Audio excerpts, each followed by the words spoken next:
नमस्कार दोस्तों, स्वागत है आपका अपने परिवार नालंदा सिक्स कॉन्सेप्ट और Nalanda institute of competition and academic classes में। पिछले 2 क्लासों में हमने प्रस्तावना को बहुत ही डीपली यहाँ पे डिस्कस किया था। उसके समस्त आयामों को हमने यहाँ समझाया था और उससे बनने वाले कुछ महत्वपूर्ण क्वेश्चनों को भी हमने बताया था। तो आज का जो लेक्चर है हमारी संविधान की सीरीज़ में, तो वो है संविधान के स्रोतों के बारे में। हमारे संविधान में बहुत सी चीज़ें जो हैं वो अन्य देशों के संविधानों से ली गई हैं। जो महत्वपूर्ण चीज़ें जो हैं जो अन्य देशों से ली गई हैं, अन्य देशों के संविधान से ली गई हैं, आज हम उनके बारे में चर्चा करेंगे। तो दोस्तों, बिना देर किए हुए हम अपने सेशन को स्टार्ट कर लेते हैं। यहाँ पर बात करें संविधान के स्रोत के बारे में, तो सबसे पहले हम चलते हैं कि भारत के स्वतंत्र होने से पहले बहुत से अधिनियम बनाए गए ब्रिटिश सरकार के द्वारा। तो उनमें एक महत्वपूर्ण अधिनियम होता है government of India act 1935। Government of India act 1935 अर्थात भारत शासन अधिनियम 1935 के तहत बहुत सारी चीज़ें जो हैं हमारे संविधान में आज भी ली गई हैं। तो वो कौन सी चीज़ें हैं? सबसे पहली है संघीय शासन प्रणाली। संघीय शासन प्रणाली। आपको पता होना चाहिए कि जब देश आज़ाद नहीं था तो अंग्रेज जो थे वो संघ के रूप में एक महत्वपूर्ण शक्ति बने रहते थे और जो महत्वपूर्ण मुद्दे और महत्वपूर्ण डिसीजन जो होते थे वो गवर्नर जनरल के पास ही रहते थे या वाइसराय के पास ही रहते थे। तो प्रांतों को बहुत ही कम शक्तियाँ, नाम मात्र की शक्तियाँ यहाँ पे प्रोवाइड की गई थी। तो अब बात करते हैं, अब नेक्स्ट क्या है? तो नेक्स्ट बात है शक्तियों का बंटवारा। शक्तियों का बंटवारा। तो शक्तियों का जो बंटवारा है वो 2 रूप में किया गया था। एक तो केंद्र यानी कि जो ब्रिटिश सरकार का मुखिया होता था उसको, या ब्रिटिश सरकार जो यहाँ पे भारत में अपना एक मुखिया रखती थी उसको, और प्रांतों को ये शक्तियाँ सिर्फ नाम मात्र के लिए होती थी। तो शक्तियों का बंटवारा जो था वो गवर्नमेंट ऑफ इंडिया एक्ट 1935 के तहत ही लिया गया। तो यहाँ पे एक तरीके से आज के संविधान में जो है वो एक केंद्र सूची है या नहीं है? केंद्र सूची है, एक राज्य सूची है कि इन सूचियों में उल्लिखित विषयों पर प्रांत या राज्य जो हैं वो कानून बना सकते हैं। और केंद्र सूची में जो उल्लिखित विषय हैं उन पर जो केंद्र है वो कानून बना सकता है। इसी के बीच में एक सूची और आई जो है समवर्ती सूची। दोस्तों ध्यान रखना, ये समवर्ती सूची जो है इसमें उल्लिखित विषयों पर जो कानून बनाने की शक्ति है वो केंद्र और राज्य दोनों के पास है। तो यहाँ ये जो समवर्ती सूची है वो भारत शासन अधिनियम 1935 के तहत नहीं जोड़ी गई थी, ध्यान रखना, ठीक है। ये एक देश से ली गई थी जिसको हम अभी कुछ देर में बताएंगे। नेक्स्ट जो है वो है राज्यपाल का कार्यकाल। राज्यपाल का कार्यकाल। तो बात अगर हम करते हैं राज्यपाल का कार्यकाल जो है वो होता कितना और कौन से अनुच्छेद में दिया हुआ है, तो सीधी सी बात है, ये अनुच्छेद 156(1) में उल्लिखित है। तो 156(1) में ये कहा गया है कि राज्यपाल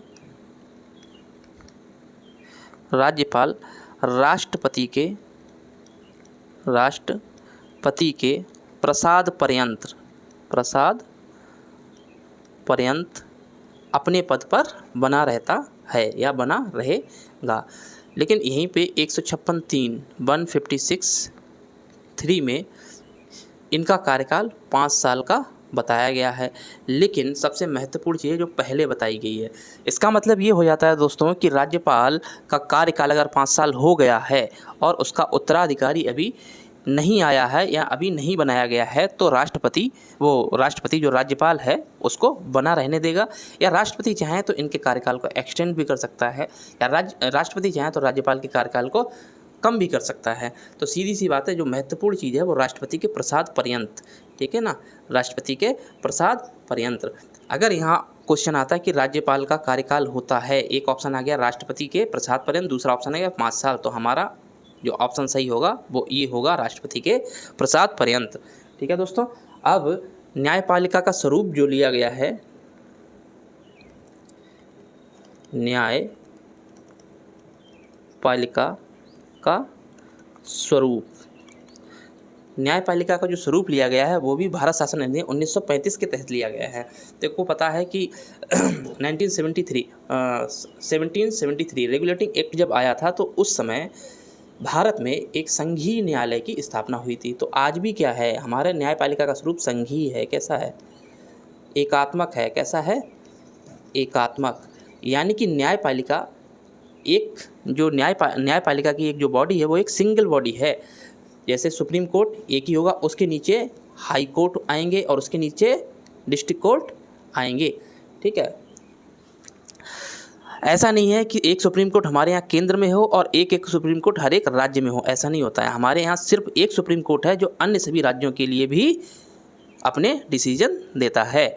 बाकी अन्य राज्यों के जो हाई कोर्ट हैं वो इस सुप्रीम कोर्ट के अंतर्गत कार्य करते हैं।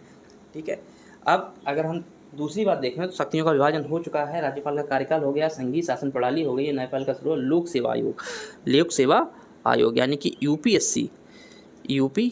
आपको पता होना चाहिए सबसे पहले जो सिविल सर्विसेज का प्रावधान लेके आए वो अंग्रेजी लेके आए थे। ठीक है, सब अंग्रेजी लेके आए थे। उसके बाद पहले सिविल सेवकों का चुनाव जो होता था वो परीक्षा पद्धति पे नहीं होता था, वो चुन के आते थे। कहाँ से? ब्रिटेन से। ठीक है, बाद में काफ़ी मशक्क़त के बाद काफ़ी कोशिशों के बाद ये परीक्षा पद्धति से शुरू हुआ और ये परीक्षा भारत में ही स्टार्ट की गई। अब नेक्स्ट जो टॉपिक है जो लिया गया है वो है आपातकालीन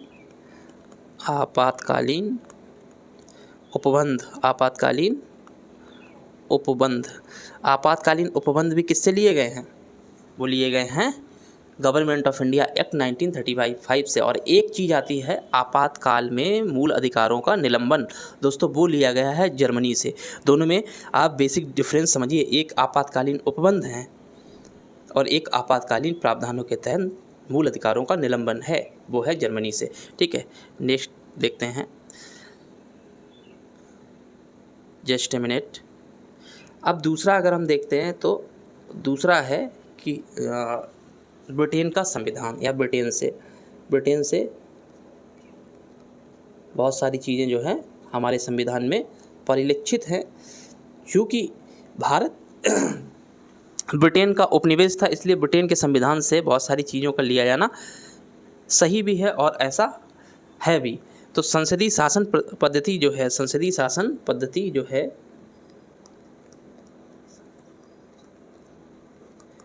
शासन पद्धति ली गई है कहाँ से? ब्रिटेन से। कहाँ से ली गई है? ब्रिटेन से। संसदीय शासन पद्धति मतलब लोकसभा, राज्यसभा, संसद कानून कैसे पारित करेगी, कहाँ पारित करेगी, तो ये जो प्रोसीजर होता है वो प्रोसीजर जो है वो ब्रिटेन के संविधान से या ब्रिटेन से लिया गया है। दूसरा है विधि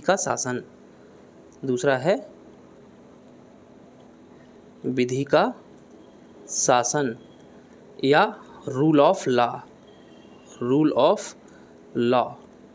नो एबव देन लॉ, यानी कि विधि के ऊपर कोई नहीं है। तो विधि का शासन हमारे देश में ब्रिटेन के संविधान से परिलक्षित है, ब्रिटेन के संविधान से लिया गया है। दोस्तों, एक विधि का शासन होता है, एक ड्यू प्रोसेस ऑफ लॉ होता है। एक क्या होता है? Due process of law.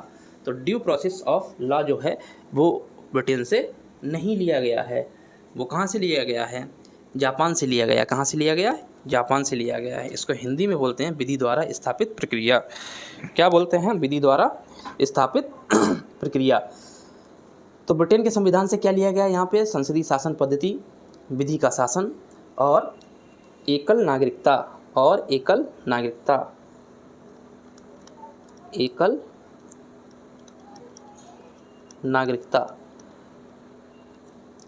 Bharat में एकल नागरिकता का जो कॉन्सेप्ट है वो ब्रिटेन से लिया गया। ब्रिटेन में भी एकल नागरिकता का कॉन्सेप्ट चलता है। वहीं अगर यूएसए या अमेरिका में देखा जाए तो वहाँ पे डबल नागरिकता यानी कि द्विनागरिकीय पद्धति का पाया जाता है। जैसे राज्य की नागरिकता अलग से होती है और केंद्र की यानी कि सेंट्रल की नागरिकता अलग से वहाँ पे होती है।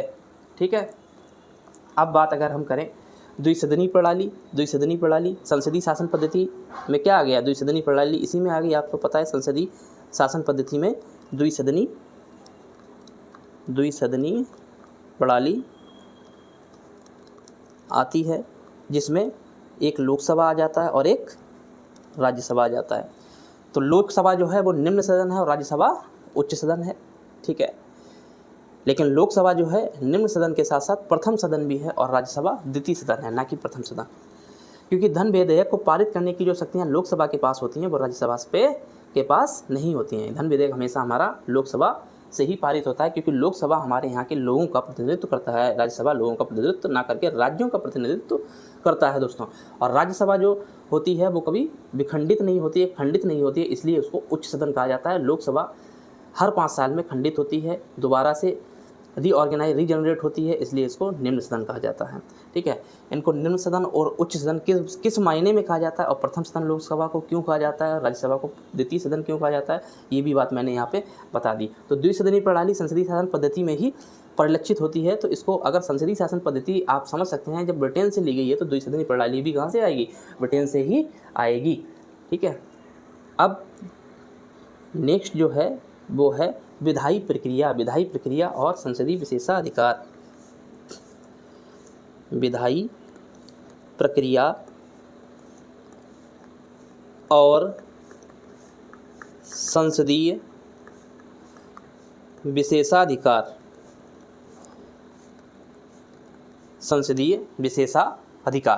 विधायी प्रक्रिया जो है कानून बनाने की जो प्रक्रिया है वो हमारे यहाँ संसद कानून बनाती है, और जो प्रक्रिया है कानून बनाने की प्रक्रिया है कि भाई साहब दोनों सदनों से कोई भी रेजुलेशन, कोई भी एक्ट जो है वो पास करना पड़ेगा, तब जाके वो अधिनियम में कन्वर्ट होगा। दोनों सदनों से तो पास होगा, उसके बाद संसद का एक महत्वपूर्ण अंग होता है राष्ट्रपति। राष्ट्रपति का जब तक वहाँ पे साइन नहीं होता, सिग्नेचर नहीं होता, तब तक कोई भी एक्ट जो है अधिनियम नहीं बनता। तो संसद के विधायी प्रक्रिया को आप समझ गए होंगे। अब संसदीय विशेषाधिकार की बात करो, संसद जो है 2 तरीके से कार्य करती है। एक तो कानून बनाना, संसद जो है वो कानून बना भी सकती है और कानूनों को ख़त्म भी कर सकती है, कानूनों का निरसन भी कर सकती है। वहीं अगर हम बात करें कि संसद के पास और क्या विशेषता है, तो दोस्तों संसद जो है वो न्यायपालिका की तरह भी कार्य कर सकती है।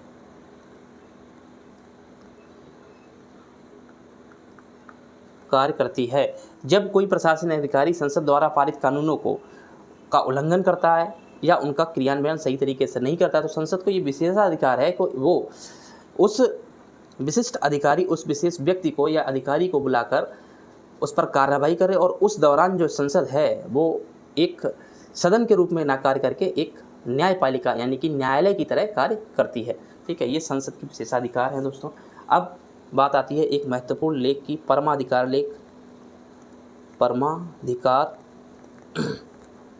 लेख।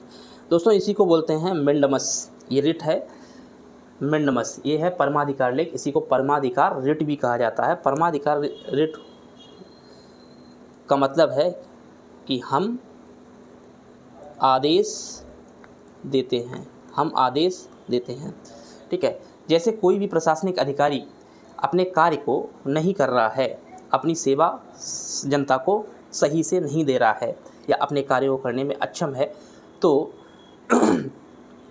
जो न्यायालय है वो रिट जारी करता है। न्यायालय क्या जारी करता है, रिट जारी करता है, और इस रिट के तहत उनको आदेश देता है कि आप अपने कार्यों को सही तरीके से क्रियान्वित कीजिए, ठीक है। तो इसी को मेंडमस भी बोला जाता है दोस्तों। और रिट के बारे में अगर बात करें तो रिट के संदर्भ में जो शक्ति हाई कोर्ट के पास है उतनी शक्तियाँ सुप्रीम कोर्ट के पास नहीं हैं। तो रिट के संबंध में सर्वाधिक शक्तिशाली कौन है, सुप्रीम कोर्ट है या हाई कोर्ट है, तो दोस्तों हाई कोर्ट है। ये सुप्रीम कोर्ट की अपेक्षा अधिक तरीके की रिटें जारी करता है, ठीक है दोस्तों।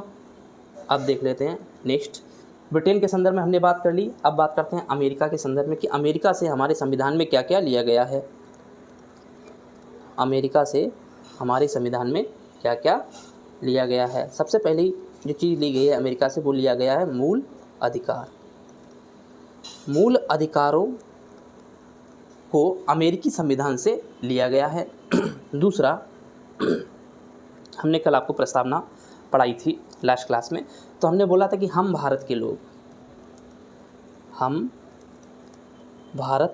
के लोग we the people of India, और अमेरिकी संविधान में सर्वप्रथम प्रस्तावना को समाहित किया गया था। इससे पहले किसी भी संविधान में प्रस्तावना नहीं लाई गई थी। तो अमेरिका के संविधान में सबसे पहले प्रस्तावना को लाया गया और उस प्रस्तावना में लिखा हुआ be the people of America, be the people of United state of America. तो उसी को हमने अपने भारत के संविधान में लिया, be the people of India, हम भारत के लोग। तो हम भारत के लोग जो लाइन है वो अमेरिका से ली गई है, ठीक है। और क्या लिया गया है? राष्ट्रपति पे महाभियोग, राष्ट्रपति पर महाभियोग जो लाया गया है वो अमेरिकी संविधान से लिया गया है। कहाँ से लिया गया? अमेरिकी संविधान से लिया गया है।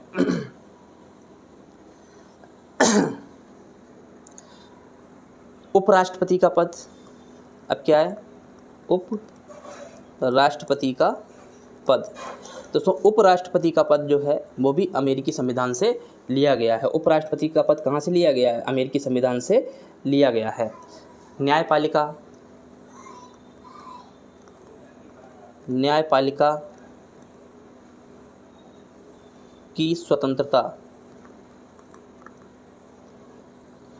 जस्ट ए मिनट,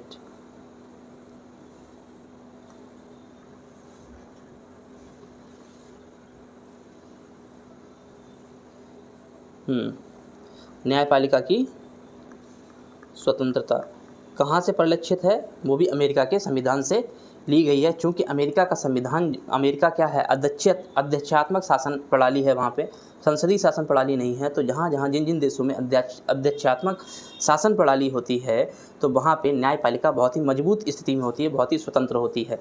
हमारा देश जो है न्यायपालिका की स्वतंत्रता वहाँ से ली गई है, लेकिन उतनी मजबूत न्यायपालिका नहीं है जितनी कि अमेरिका में है।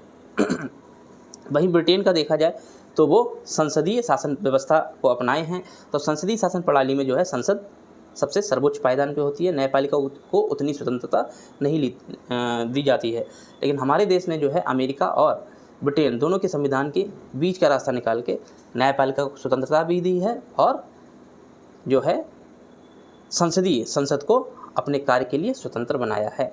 दोनों एक दूसरे के कार्यों में हस्तक्षेप नहीं करते हैं।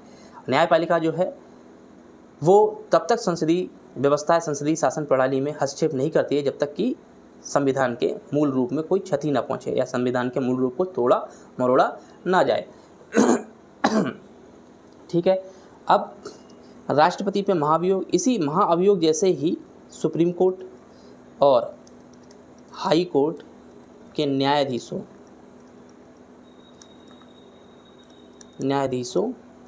का निलंबन, सुप्रीम कोर्ट और हाई कोर्ट के न्यायाधीशों का निलंबन जो है उसकी प्रक्रिया भी हमने अमेरिकी संविधान से ली है। उसकी प्रक्रिया भी हमने कहाँ से ली है? अमेरिकी संविधान से ली है। ठीक है। इनके हटाए जाने के जो उपबंध हैं वो कहाँ से लिए गए हैं? अमेरिकी संविधान से लिए गए हैं। तो अब जो है एक जो महत्वपूर्ण चीज़ बची है वो है न्यायिक पुनर्विलोकन। बहुत ही महत्वपूर्ण चीज़ है न्यायिक पुनर्विलोकन, क्योंकि जो एक्ट हैं, जो अधिनियम हैं वो बनते कहाँ हैं? संसद में बनते हैं। संसद इन्हें ख़त्म भी कर सकती है, लेकिन इन अधिनियमों को ख़त्म करने का पावर जो होता है वो न्यायालय के पास भी होता है। किसके पास होता है? न्यायालय के पास। न्यायालय के पास ये शक्ति किस आधार पर मिलती है न्यायालय को? वो मिलती है न्यायिक पुनर्विलोकन के आधार पे।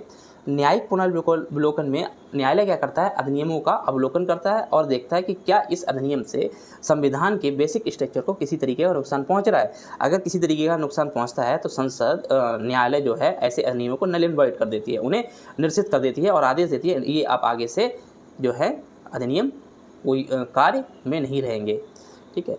नेक्स्ट अगर हम देखते हैं तो नेक्स्ट देश है हमारा आयरलैंड।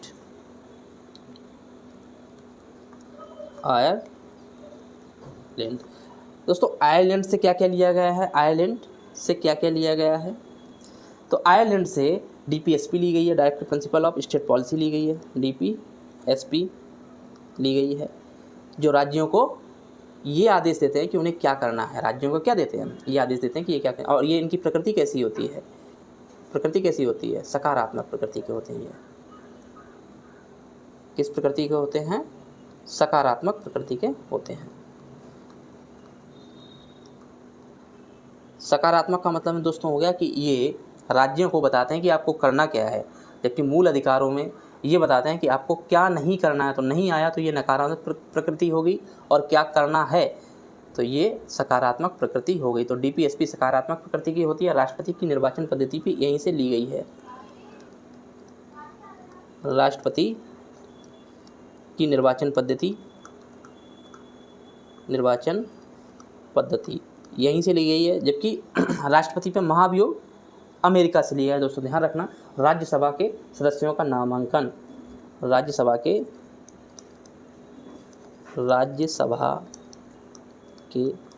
सदस्यों का नामांकन।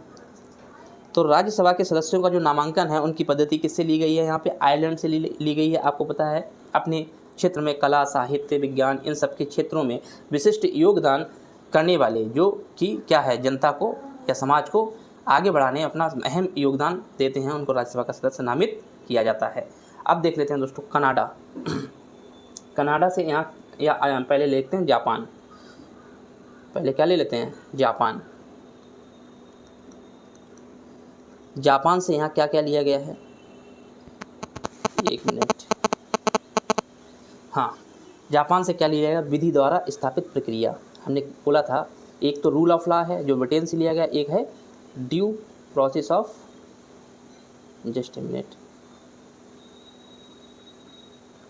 Due process of law, due process of law, यानी कि विधि द्वारा स्थापित प्रक्रिया। विधि द्वारा स्थापित प्रक्रिया दोस्तों कहाँ से ली गई है? ये ली गई है जापान से। ये कहाँ से ली गई है? जापान से। ठीक है। जबकि रूल ऑफ लॉ, विधि का शासन कहाँ से लिया गया है? ब्रिटेन से लिया गया है। अब हम देख लेते हैं दक्षिण अफ्रीका। दक्षिण अफ्रीका से क्या लिया गया है? दक्षिण अफ्रीका, साउथ अफ्रीका से यहाँ पे क्या क्या लिया गया है? साउथ अफ्रीका से हमारे संविधान में क्या क्या लिया गया है? तो साउथ अफ्रीका से संविधान संशोधन की प्रक्रिया ली गई है। संविधान संशोधन प्रक्रिया,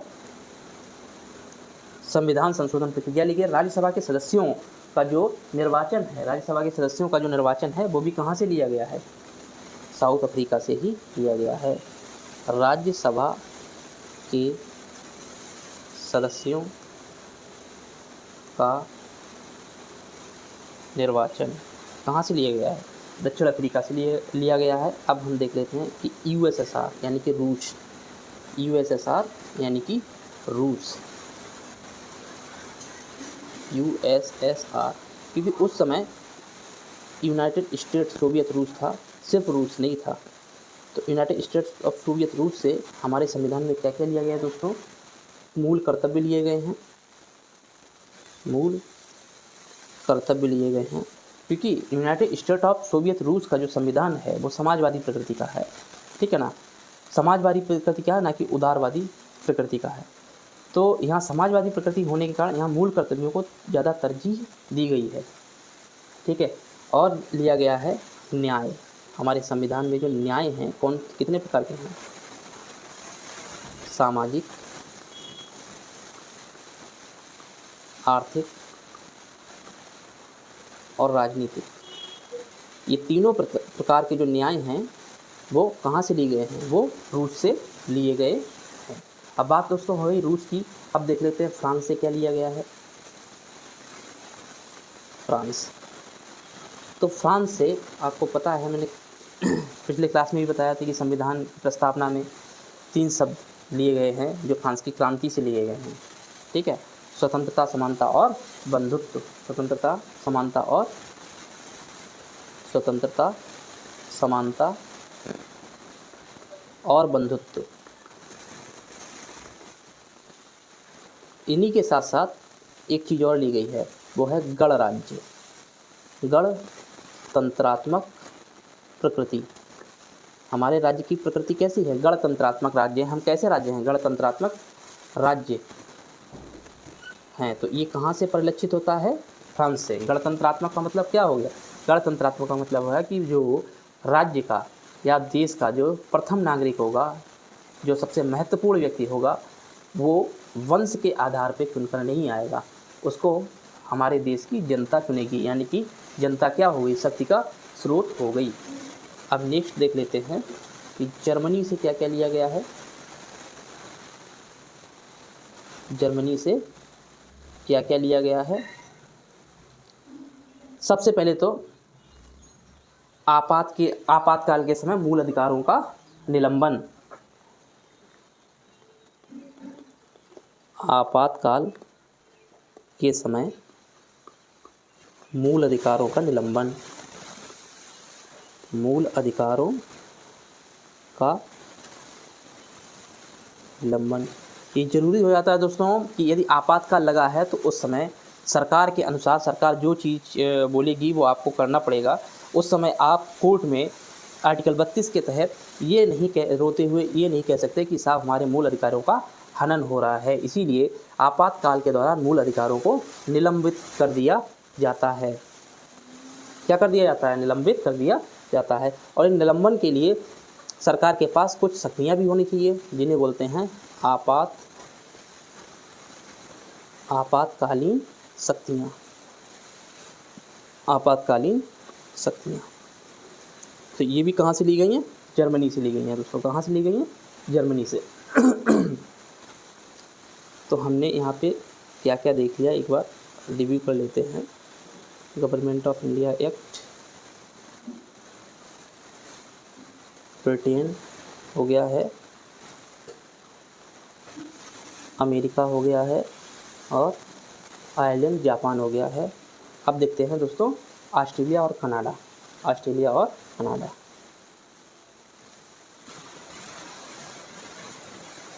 एक सूची थी जो मैंने शुरुआत में जब गवर्नमेंट ऑफ इंडिया एक्ट के बारे में बताया तो मैंने कहा था कि ये सूची जो है, इनमें 3 सूचियां आ गई हैं। एक समवर्ती सूची है तो वो ब्रिटेन से नहीं ली गई है। तो दोस्तों ये कहाँ से ली गई है?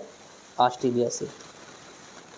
समवर्ती सूची मतलब कुछ विशेष विषय ऐसे रखे जाएंगे जिन पर कानून बनाने की शक्ति राज्य को भी होगी और केंद्र सरकार को भी होगी। मतलब इन सूचियों पर कानून केंद्र भी बना सकता है और राज्य भी बना सकता है। लेकिन कॉन्फ्लिक्ट यानी कि एक ही विषय पर जब दोनों लोग, केंद्र भी कानून बना दे और राज्य भी कानून बना दे, तो ऐसी स्थिति में केंद्र का जो कानून होगा वो प्रभावी होगा, राज्य का नहीं। ठीक है। और दोनों क्या है? दोनों सदनों की संयुक्त बैठक, ज्वाइंट सेशन। दोनों सदनों, ये दोनों सदन कौन है? राज्यसभा और लोकसभा, सदनों की संयुक्त बैठक।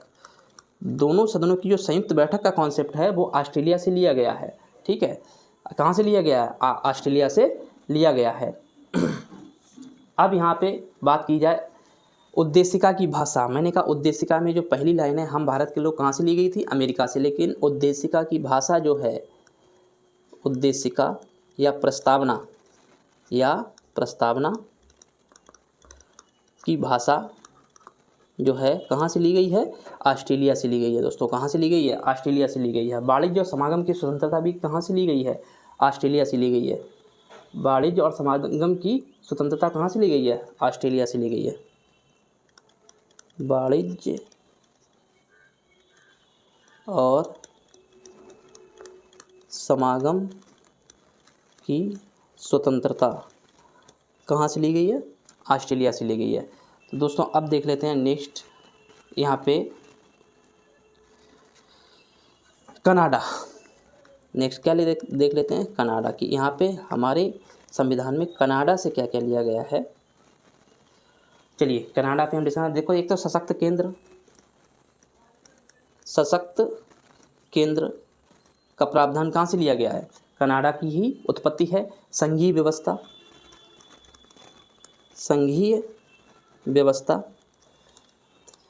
व्यवस्था किसकी देन है? कनाडा की देन है। केंद्र और राज्यपालों की नियुक्ति, केंद्र द्वारा राज्यपालों की नियुक्ति। दोस्तों, अब जो केंद्र द्वारा राज्यपालों की नियुक्ति है, राज्यपाल क्या करते हैं, केंद्र के एक प्रतिनिधि के रूप में कार्य करते हैं और राज्य का प्रथम नागरिक राज्यपाल होता है।